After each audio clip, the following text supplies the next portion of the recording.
Georgia's Republican Party could look a lot more diverse a year from now. At least 3 Republicans of color are plotting statewide races, and Republicans say Democrats better watch out. 11 Alive's Doug Richards takes a look at why. It's almost a lock that Democrats of color will headline that party's 2022 election ballots.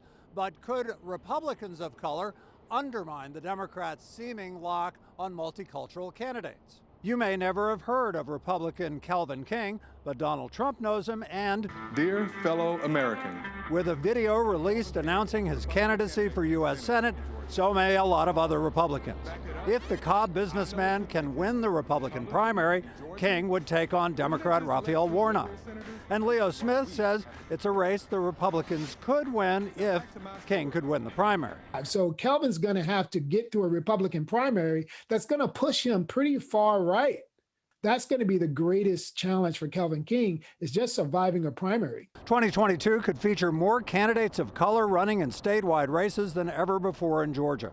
Republican Insurance Commissioner John King, a Mexican-born Republican appointed by Governor Kemp, is in the race. So might be former Democrat Vernon Jones, who is expected to announce Friday a challenge to Governor Brian Kemp.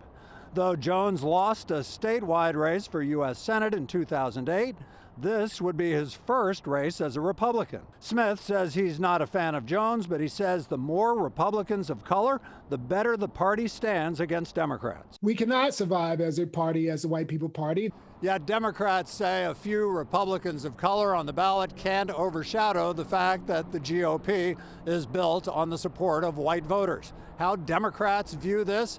Tonight on 11 Alive News at 6.